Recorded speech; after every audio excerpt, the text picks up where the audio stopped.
Let me ask you a out of the question, a windows. fundamental one. But while they and I couldn't implore save you to think King carefully before you Hrothgar and his answer, people do you celebrate truly what they believe hope you will are be free? the start Consider of your a daily peaceful rhythm. Grendel's You wake mother up perhaps came even to before avenge fully her conscious son. and Pops up reflexively, out of the blue. almost inevitably, Then the first thing circumstances you do change, is and grab those your sad phone. feelings disappear. Your thumb begins its Clinical familiar bliss or dance, excessively scrolling guilty. endlessly through the Sleeping either glowing too screen, much or too searching little. often Poor unconsciously for concentration. something new, Restlessness something or different, slowness. something, Loss of anything, energy. to Suffering momentarily with a distract mental you illness from the quiet over stillness 10 of the years emerging to day. ask for Then help. perhaps comes the But there are very ritualistic effective- coffee, a comforting If you jolt, haven't experienced accompanied depression by another yourself, quick dose of avoid dopamine comparing it to gleaned from times you watching a felt fleeting down short at video. risk. Maybe a Open song conversations about streamed to mental illness momentarily help relieve erode the stigma encroaching and sense make of it easier boredom for people to or the ask weight for help. of the day And the ahead. more patients On your seek commute, treatment, whether the to more work or scientists will learn. college, the consumption continues unabated. You immerse yourself in more stimuli, podcasts, filling the silence, social media feeds, offering curated glimpses of others' lives, the incessant pinging of notifications demanding your immediate attention. And then inevitably, when a rare moment of genuine silence finally descends, perhaps during a lull in conversation, a pause between tasks, or simply a moment alone, what happens? A palpable discomfort arises, doesn't it? A subtle yet persistent emptiness, a gnawing internal void that compels you almost instinctively to immediately seek yet another distraction, another quick hit, another fleeting immediate pleasure. Understand this crucial distinction. The fundamental problem isn't pleasure itself. Pleasure in its natural form is a vital inherent tool of the human mind, a deeply ingrained evolutionary mechanism designed to drive us towards seeking experiences and substances that contribute to our survival and well-being. But what happens when this natural drive becomes distorted, hijacked, when pleasure itself transforms into the very bars of our prison? What occurs when the relentless, culturally amplified need to feel something good at all times traps us, making us unwitting captives of an endless, ultimately unfulfilling cycle of instant gratification? Aldous Huxley, with astonishing prescience, predicted precisely this scenario nearly a century ago in his dystopian masterpiece, Brave New World, while his contemporary George Orwell famously warned us of a future characterized by brutal external repression, surveillance, and overt control in 1984. Huxley envisioned an arguably even more frightening future. He foresaw a world where overt force would become largely unnecessary because the populace would be so thoroughly entertained, so perpetually overwhelmed with pleasurable stimuli, so conditioned to seek comfort above all else, that the very thought of rebelling, of questioning the system, of seeking deeper meaning, would simply never occur to them. He imagined a world where slavery wouldn't require physical chains because people would be conditioned to actively love their servitude, mistaking their technologically induced passivity and pleasure-seeking for genuine freedom. Now pause for a moment and look honestly around you. Observe the patterns in your own life, in the lives of those close to you, in the broader culture. What do you genuinely see? Do you not see a society increasingly obsessed with entertainment in all its myriad forms, a culture relentlessly consuming pleasure without apparent limits, constantly seeking immediate relief for any flicker of discomfort, boredom, or existential unease? But what is the hidden cost of this relentless pursuit? Is this frantic chase for instant happiness, this avoidance of all negative feeling, truly liberating you? Or is it perhaps subtly yet powerfully keeping you trapped in a gilded cage of your own making? In this critical exploration, we will delve deep into how modern society, through sophisticated technological and cultural mechanisms, often conditions us to perpetually seek pleasure, not just for enjoyment, but increasingly as a subtle yet potent form of control. We will examine why this growing dependency on external stimuli and instant gratification may be insidiously transforming you into something you likely never imagined. You could become a voluntary slave, bound not by iron chains, but by the invisible, yet incredibly strong shackles of your own appetites. If you confidently believe you are still fully in control of your own mind, your own choices, your own desires, you had better keep watching. Because maybe, just maybe, you are about to discover that you never truly were. The most perfect form of slavery, the kind that requires minimal, overt enforcement, needs no physical chains. It does not necessitate brutal torture, explicit threats, or constant invasive surveillance. It requires only one simple yet devastatingly effective ingredient: pleasure. When the relentless pursuit and consumption of pleasure become the central organizing principle of existence, servitude cleverly disguises itself as freedom. And this chilling dynamic is precisely what Aldous Huxley predicted with uncanny accuracy in Brave New World. Imagine for a moment a world where the vast majority of people question nothing of significance, not because they are forbidden to, but because their minds are constantly, skillfully entertained, perpetually distracted by a technologically engineered deluge of trivial pursuits and superficial delights. Imagine a world where the innate human search for deeper meaning and purpose is effectively replaced by the passive consumption of cheap, easily accessible distractions. Imagine a world where experiencing pleasure is not merely a choice, an enhancement to life, but becomes an almost imposition, a societal expectation, the primary measure of a good or successful life. In his meticulously crafted dystopia, Huxley depicted a society where individuals are systematically conditioned from birth through processes like hypnopedia or sleep teaching to actively avoid anything that generates even the slightest hint of discomfort, challenge, or deep thought. Whenever a negative feeling inevitably arises, a pang of unease, a flicker of existential doubt, a moment of profound sadness, the solution is readily, universally available: a calculated dose of Soma, the perfect state-sanctioned drug designed to keep everyone pleasantly anesthetized, emotionally numb, and perfectly docile. But let's be brutally honest. Is this meticulously controlled world truly confined to the realm of fiction? Think critically about your own daily life. Whenever you experience a wave of boredom, a surge of sadness, a spike of frustration, what is your immediate, almost reflexive reaction? Do you pause, turn inward, and attempt to understand the root cause or the message embedded within that feeling? Or do you almost instantaneously reach for a distraction? The options are endless, readily available, constantly beckoning, scrolling through social media feeds, curated to maximize engagement, binge watching entire seasons of series in a single sitting, seeking solace in comfort. Food, using alcohol to numb anxieties, engaging in impulsive shopping. Pursuing casual sex devoid of deeper connection, immersing oneself in easily accessible pornography, losing hours in addictive games. The list stretches on a veritable buffet of readily available escapes. We are undeniably living in the age of instant gratification, a cultural landscape where virtually any form of discomfort, no matter how minor, can be swiftly smothered, silenced, numbed within seconds, often with nothing more than a simple touch on a screen.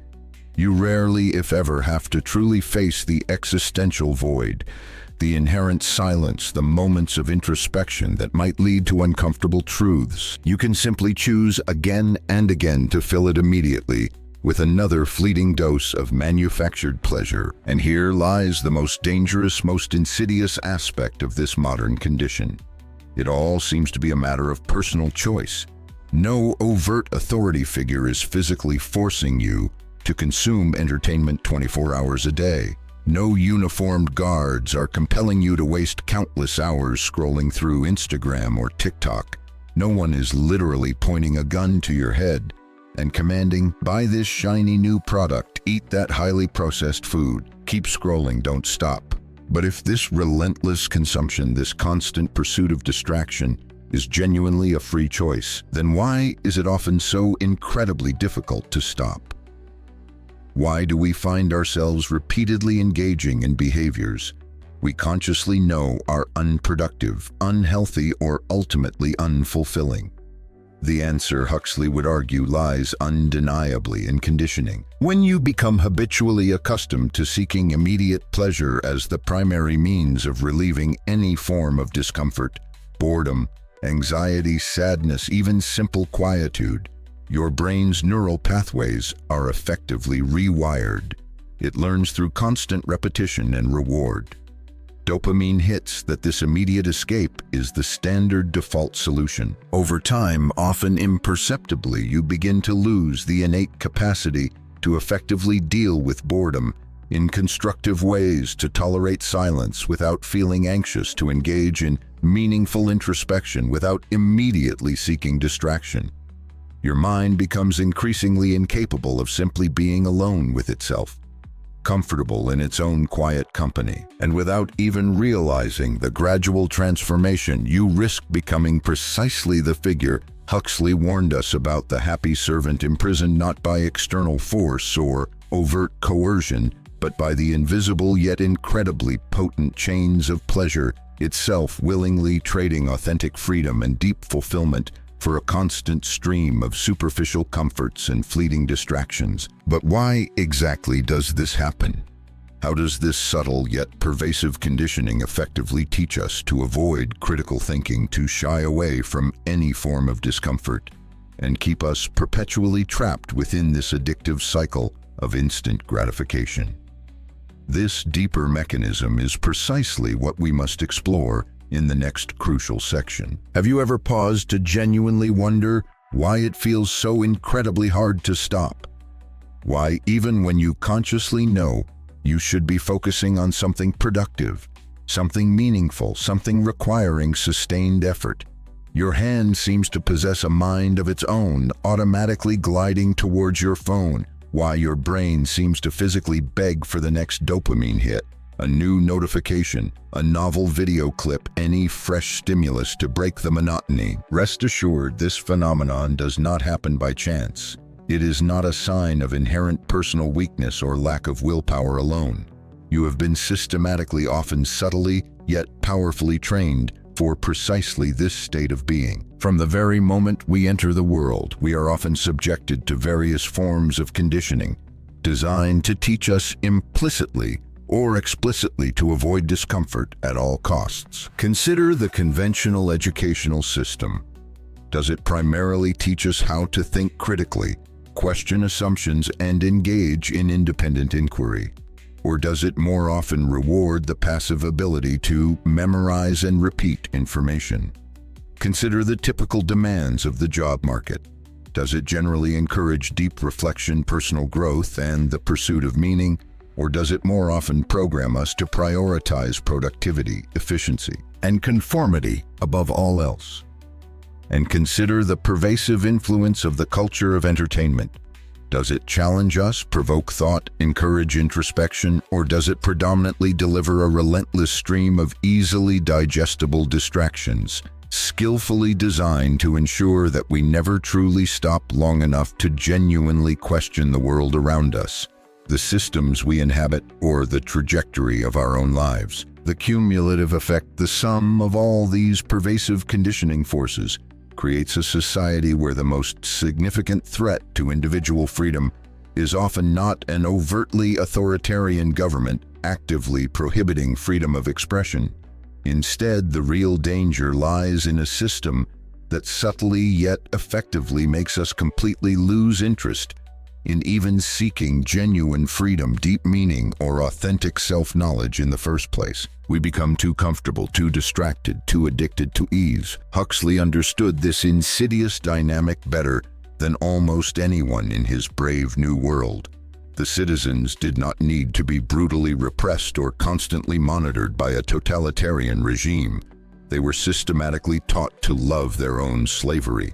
From their earliest moments, they were subjected to sophisticated processes of hypnopedia, subtle messages repeated endlessly during sleep, effectively shaping their core beliefs and desires without their conscious awareness or consent. Phrases like "everyone belongs to everyone else," discouraging deep emotional bonds, and "a gram is better than a damn thing," promoting Soma as the cure-all for any negative feeling, were meticulously etched into their developing minds, ensuring they would likely never question the established social order, their assigned roles, or the fundamental lack of genuine freedom in their lives. They grew up sincerely believing that true happiness lay solely in conformity, in diligently avoiding any deep thought or existential questioning, and in perpetually fleeing from any shadow of suffering or discomfort. Now pause and critically reflect on how this fictional scenario chillingly reflects aspects of our own contemporary reality. Today's conditioning may not occur primarily through literal hypnopedia during sleep, but it operates through arguably even more sophisticated and pervasive mechanisms. The intricate algorithms of social media platforms designed to maximize engagement and manipulate attention. The relentless onslaught of corporate marketing messages shaping our desires and defining our aspirations, and the sheer overwhelming flood of stimuli that constantly bombard our senses, subtly yet powerfully shaping our behavior, often entirely without our conscious noticing or consent. Every time you receive a notification triggering that tiny yet addictive release of dopamine in your brain, you are being subtly trained to crave external validation and immediate response. Every time a short, easily digestible video delivers a novel piece of information or a fleeting moment of entertainment effortlessly, without requiring any significant mental exertion on your part, you are becoming progressively more accustomed to not having to think critically or engage deeply for yourself. And every time you are implicitly or explicitly rewarded for conforming, whether through social media, likes, fleeting moments of social validation, or the immediate, albeit temporary, pleasures of consumption, you are inadvertently reinforcing the unconscious idea that this path of least resistance, this pursuit of easy gratification, is indeed the right or desirable path. The cumulative long-term effect of this pervasive conditioning. An entire generation, perhaps even multiple generations of individuals increasingly incapable of being comfortably alone with their own thoughts. Individuals progressively incapable of effectively dealing with even minor discomfort or boredom without immediately reaching for an external fix. Individuals fundamentally incapable of genuinely questioning the system, the prevailing narratives, the status quo, because they have simply gradually, tragically lost the habit, perhaps even the capacity for sustained critical thinking. In the end, as Huxley prophetically warned, an overt dictatorship becomes largely unnecessary to control the masses when the masses themselves actively reject any idea, any pursuit, any experience that requires genuine mental effort or challenges their conditioned comfort zones. But this culturally ingrained rejection of critical thinking, this relentless flight from discomfort, inevitably comes at a profound price. When we habitually avoid discomfort at all costs, when we prioritize fleeting pleasure above deep meaning, we paradoxically end up becoming psychologically more fragile, more easily manipulable, more fundamentally vulnerable. Constant, easy pleasure ultimately weakens us, eroding our resilience, diminishing our capacity for deep engagement, and transforming the very pursuit of manufactured happiness into a mechanism that can render us increasingly passive, docile beings. But how precisely does this happen?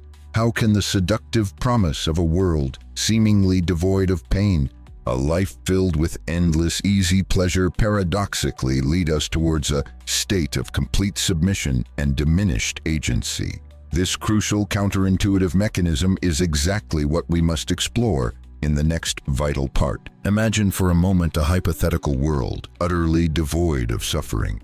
A world where all forms of pain, physical, emotional, existential, are swiftly, efficiently erased. A world where sadness, frustration, anxiety, and boredom simply do not exist, or are immediately neutralized upon arrival.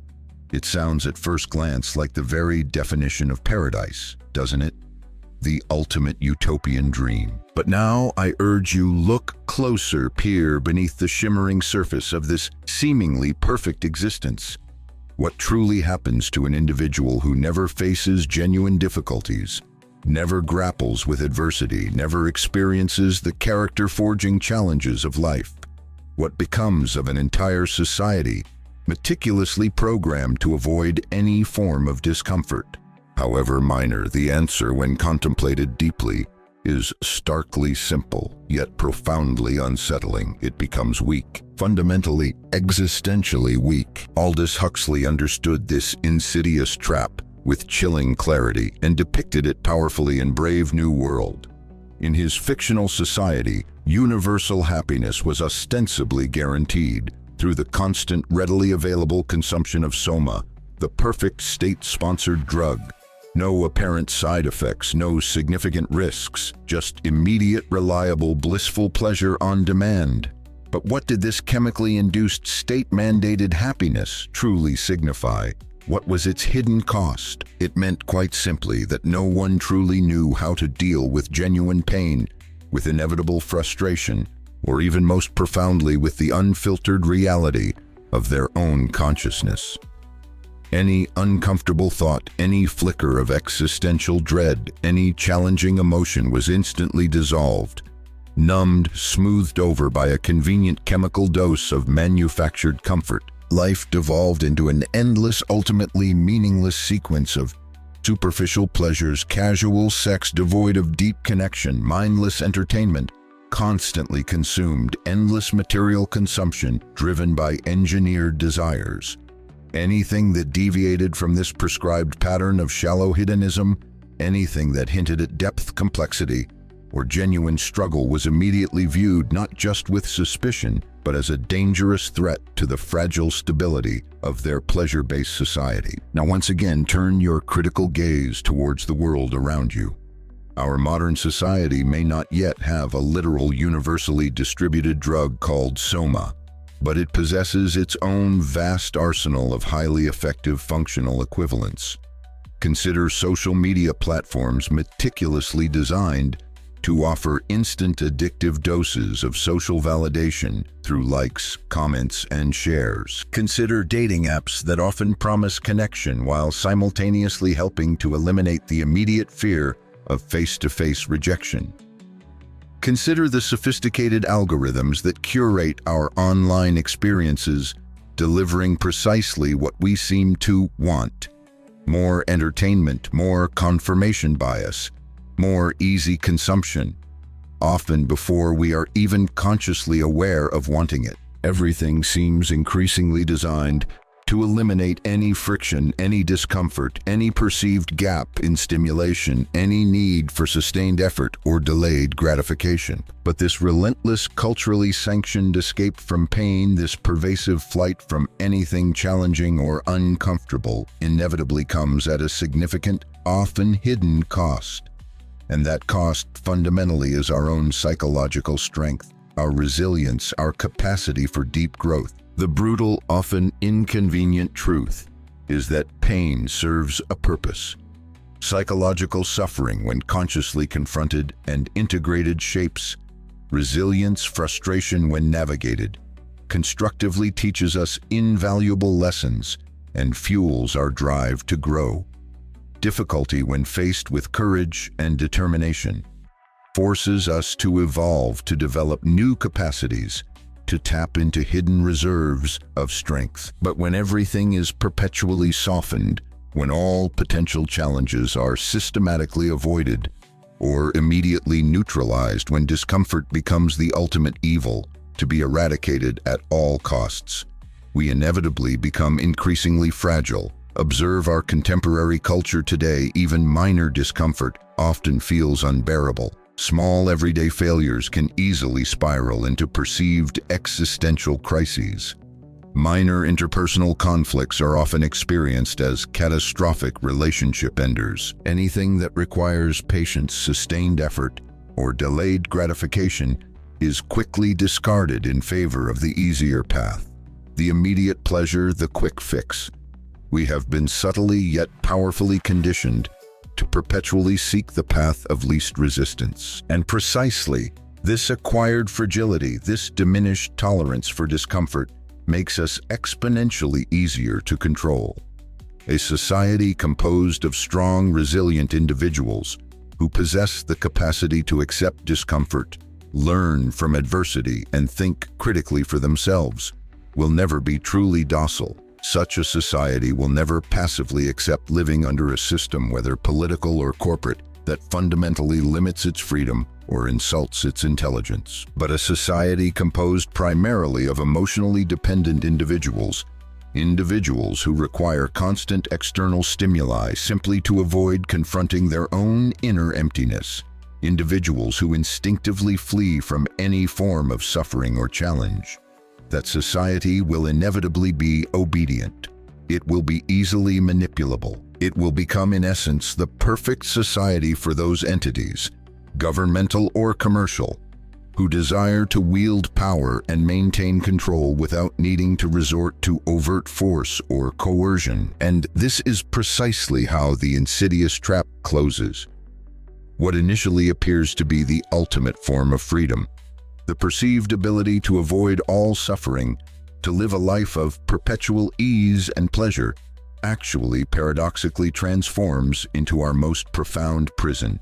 We become slaves to our own comfort, addicts to distraction, unwilling and eventually unable to engage with the deeper, more challenging yet ultimately more meaningful aspects of human existence. But crucially, there is a way out. There exists a path towards liberation from this gilded cage. To escape this pervasive cycle of pleasure-seeking and avoidance, we must first understand and then consciously cultivate the critical distinction between fleeting pleasure and enduring purpose. Because while the relentless pursuit of pleasure can ultimately enslave us, the dedicated pursuit of purpose possesses the profound power to set us free. And that vital distinction is exactly what we will explore in the next crucial section. Pause for a moment and ask yourself this fundamental question. What are you really truly seeking in life? Is your primary aim happiness, as defined by a constant stream of pleasant sensations? Or is it something deeper, more substantial, perhaps? Meaning, are you fundamentally driven by the pursuit of immediate pleasure or by the more demanding yet ultimately more rewarding quest for purpose? The answer might seem obvious at first glance. Who wouldn't choose happiness and pleasure? But have you genuinely stopped to critically reflect on what these terms truly mean in the context of your own life and how society often defines them for you? Modern society, through its pervasive cultural narratives and marketing messages, has relentlessly trained us to believe that happiness, often equated with the accumulation of pleasurable experiences and the absence of discomfort, is the ultimate universally desirable goal of human existence. But what specifically does this culture typically offer us as happiness? Often it amounts to little more than an endless, ultimately unsatisfying sequence of fleeting pleasures. The temporary validation of likes on social media, the momentary thrill of impulsive shopping, the fleeting intensity of casual sex devoid of deeper intimacy, the numbing escape of binge-watching entire seasons of television series, the artificial spike of pleasure derived from consuming ultra-processed food, followed swiftly by a crash and a lingering sense of emptiness. All of these activities, these easily accessible consumptions, can indeed keep us momentarily satisfied, distracted, superficially content, but crucially never for long. And therein lies the very key to understanding the problem. Pleasure, by its very nature, is always temporary. It is inherently fleeting. It needs to be constantly renewed, sought after, consumed, or the underlying feeling of emptiness, boredom, or existential unease inevitably returns, often with even greater intensity. This creates a relentless cycle, a hedonic treadmill where we are perpetually chasing the next hit, the next distraction, never truly arriving at a state of lasting fulfillment. Now contrast this with a different kind of experience.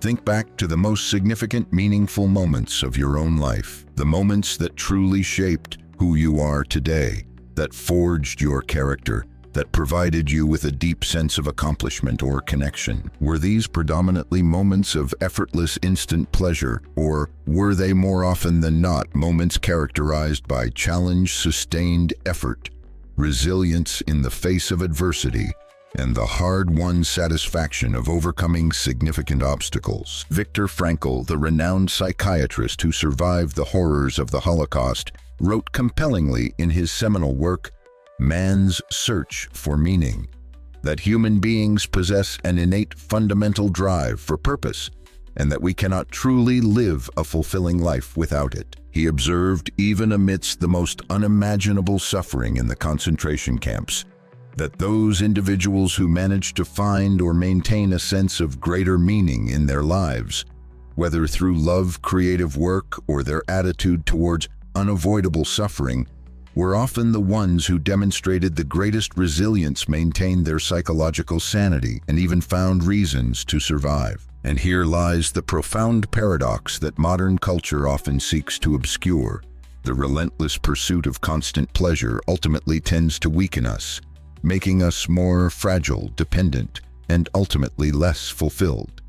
Conversely, the often more arduous pursuit of purpose inherently strengthens us, building resilience, fostering character, and providing a deep, enduring sense of meaning and satisfaction. Pleasure is typically easy, readily available, immediate, and highly addictive in its neurochemical effects. Purpose, on the other hand, almost invariably requires effort, demands discipline, necessitates resilience in the face of inevitable setbacks and challenges. But crucially, unlike fleeting pleasure, the sense of fulfillment derived from living a purposeful life does not simply disappear once the immediate effect wears off. Purpose builds something lasting within us. It provides an inner compass, a reason to persevere through difficulties, a fundamental sense of why we keep going. However, the dominant forces within modern society often do not inherently want you to actively seek or cultivate a deep sense of purpose. Why? Because purposes, genuine life purposes, typically take time to discover and build. They require periods of introspection, dedicated effort, sustained focus, and perhaps most importantly, the willingness and capacity to resist immediate gratification and endure periods of suffering or discomfort along the way. And all of this runs directly counter to the prevailing logic of immediate consumption, instant results, and effortless gratification that fuels so much of our modern economy and culture. Consider this: an individual who has found a genuine guiding purpose in their life simply does not need constant external distractions to feel fulfilled or avoid inner emptiness. They do not feel the compulsive urge to fill every spare second of their day with superficial entertainment or mindless scrolling. They are not easily manipulated by the hollow, often false promises of instant happiness peddled by advertisers or algorithms. And that inner self-sufficiency, that immunity to superficial lures, is precisely why we are constantly, relentlessly bombarded with stimuli, expertly designed to divert us from this deeper, more challenging, yet ultimately more rewarding search for meaning. Because a populace composed of individuals deeply connected to their own sense of purpose is inherently dangerous to a system that thrives on maintaining our emotional dependence, our distractibility, and our perpetual state of seeking the next external fix. So if you consistently feel that persistent nagging sense that something profound is missing in your life, despite perhaps having achieved external markers of success or possessing numerous sources of pleasure, perhaps the answer lies not in desperately seeking more pleasure, but rather in consciously cultivating less reliance on it. Perhaps the path forward involves not frantically searching for more distractions to fill the void, but courageously beginning to eliminate the excess of them, creating space for something deeper to emerge. And the fundamental questions you need to start asking yourself with unflinching honesty are these: what truly deeply moves you? What provides you with a sense of genuine passion, engagement, and contribution? What beyond fleeting pleasure or societal expectation makes you genuinely want to get out of bed in the morning? Are you currently living primarily off a diet of disposable, temporary pleasures?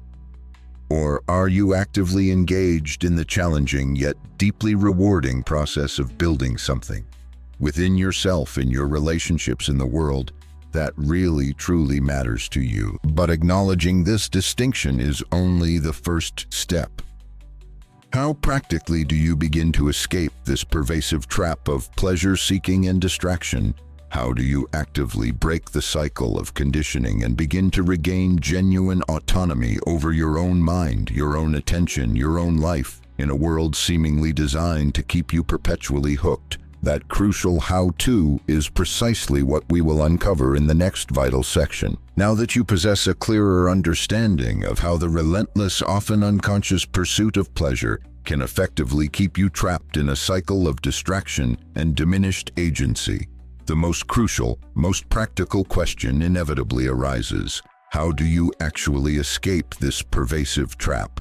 How do you begin the arduous yet essential process of regaining conscious control of your own mind, your own attention, your own choices, within a world that seems increasingly engineered to do everything possible to keep you perpetually distracted, doped on dopamine hits, and emotionally dependent on external validation and stimuli? The very first thing you absolutely need to internalize is that this is not an easy fight.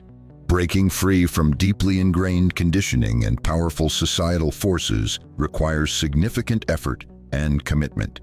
The system in many ways is subtly designed for you to fail, to remain comfortably numb and passively consuming. It wants you to keep reflexively seeking those quick, easy pleasures. It wants you to keep feeding the voracious algorithms with your invaluable attention. It wants you to keep consuming endlessly, fueling the engines of commerce and distraction. But crucially, there is a way out, and that path towards liberation invariably starts with your conscious decision to become fully aware of the game that is being played against your autonomy, your attention, and your potential for deeper fulfillment. Awareness is the essential first step. The first practical strategy to begin breaking this cycle is the deliberate, conscious implementation of strategic deprivation of pleasure. Now, this does not mean you need to suddenly become a rigid ascetic, rejecting any and all forms of enjoyment or fun in life. That would be unrealistic and likely unsustainable.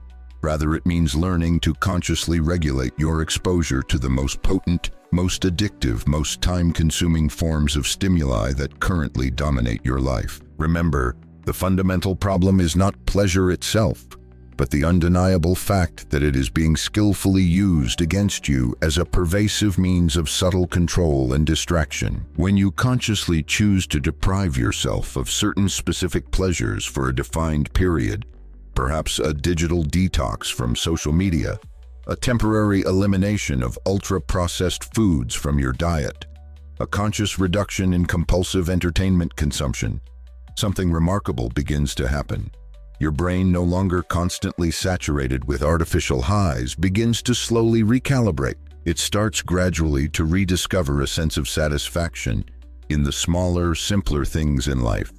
A quiet walk in nature, a meaningful conversation, the absorption in a challenging task, and the previously unrestrained, often compulsive desire for those artificial stimuli begins slowly but surely to lose its powerful grip over your behavior. The second crucial step is to actively work on rebuilding your tolerance for discomfort.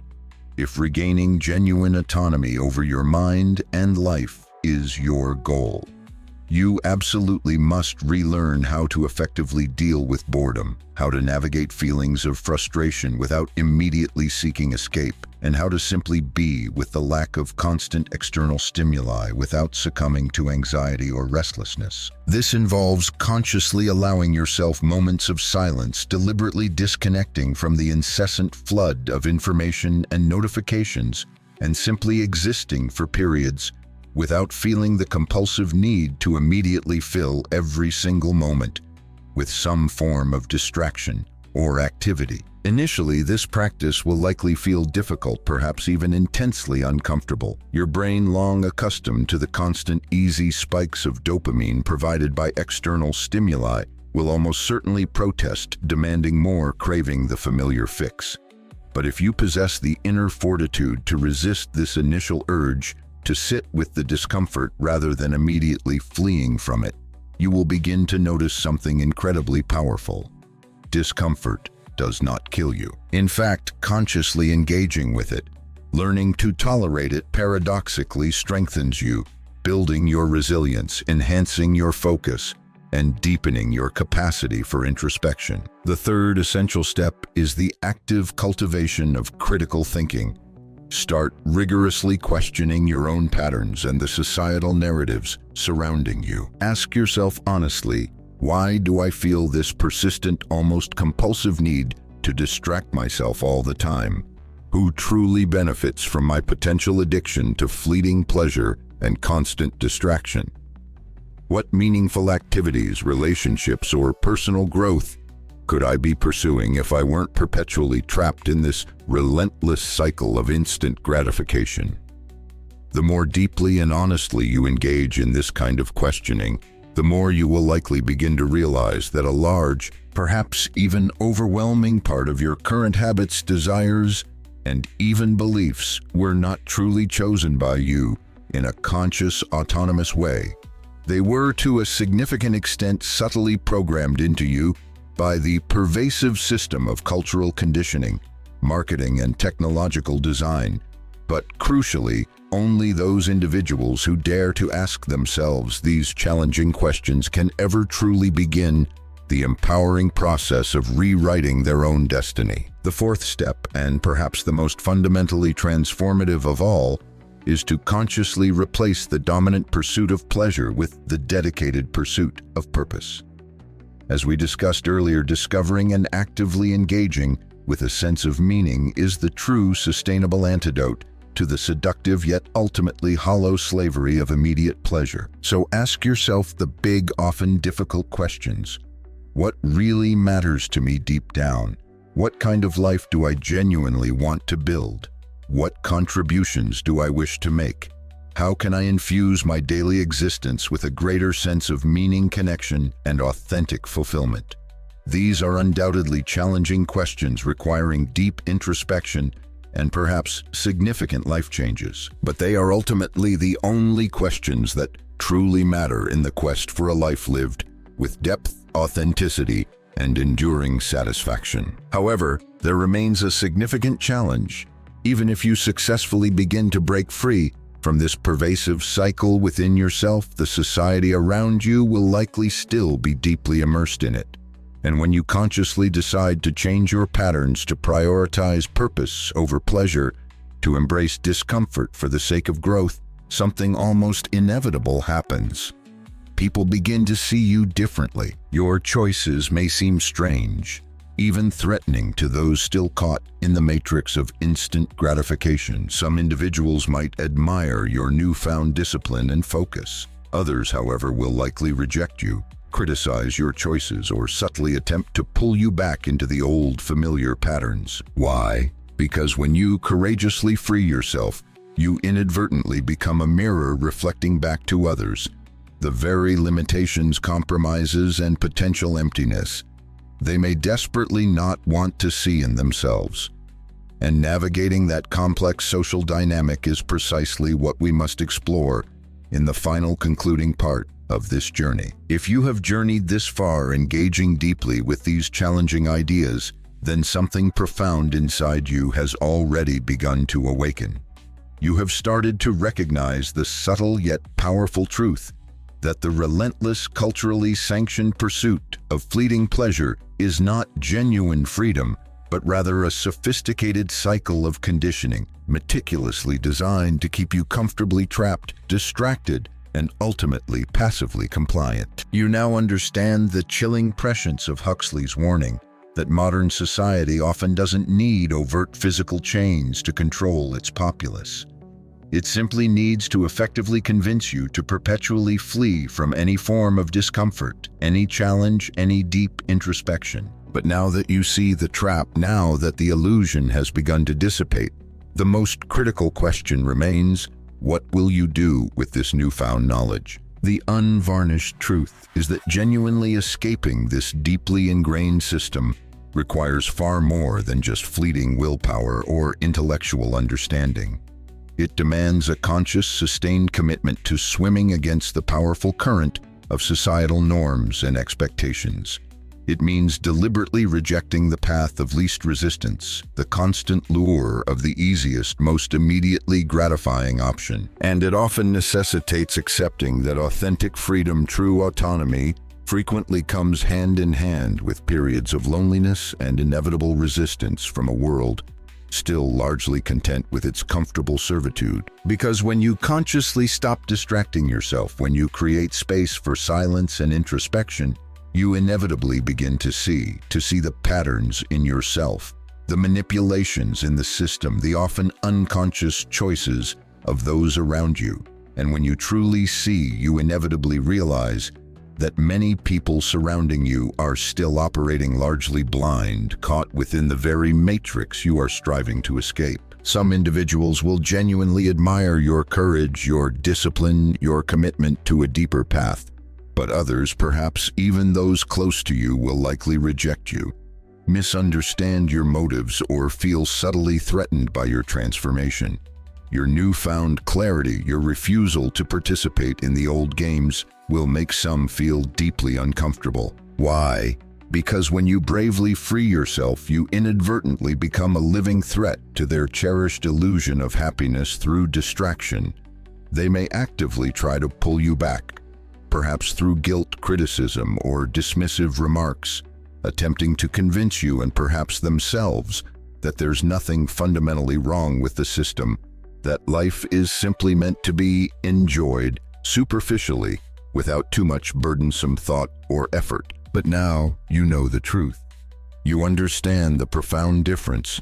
Pleasure without purpose is just another form of slavery, a gilded cage that ultimately stifles the soul. So ultimately, the choice rests entirely with you.